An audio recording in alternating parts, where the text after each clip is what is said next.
高雄今仔日是停班停课，早起游园出日头，不过过头了后，却是规个变天啊！这风雨是愈换愈明显。市府11下晡对山区做预防性撤离，当中撤离320个人。也若西仔湾海边有民众来遮看海影，警方也考劝29个民众离开。也若讲到市区呢，有不少百货公司是正常营业，也真侪人要去踅街，就出现这塞车排队的情形。工作人员号码清理无用指挥交通，因为排队等要入去百货公司的车已经塞甲规条路拢是。高雄12放风台假，早起无啥风雨，真侪百货公司宣布正常营业，未少民众拢走出来踅街食饭。不过高雄过冬后就开始透风落雨，市区一间店头的铁门也去予风扇甲规片开去。像说有人经过，迄阵无啦，迄阵较无人，嘿啊，遮透早食较无人。加载无啥人。嘿。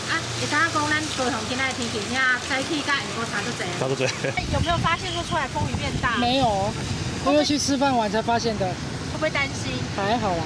有没有想要提早回家？会。虽然风台伫高雄带来风雨无算大，不过海边的边境风势也是达到6级。伫咧西仔湾都长影出现，大影一尊接一尊拍起来岸顶，有民众好现专工骑车载囡仔来看。高山分局甲海巡警员也伫现场加强巡查劝离，对初10起已经劝离29人。鼓山分局自10日17时30分，凤凰台风海上台风警报发布迄今12日，共计劝离29人。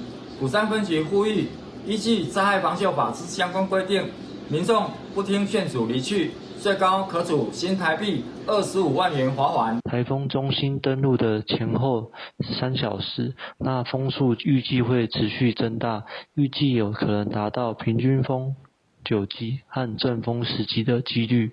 11月还有风台市府唔敢待机，11下晡就先针对高雄山区有医疗需求的民众大型撤离320人。高雄气象站表示，风台登陆了后会正做热带低气压，虽然威胁性变低，不过高雄平地甲山区随时拢会上大雨，民众也是爱细致。记者郭家祖、赵阳高雄场报道。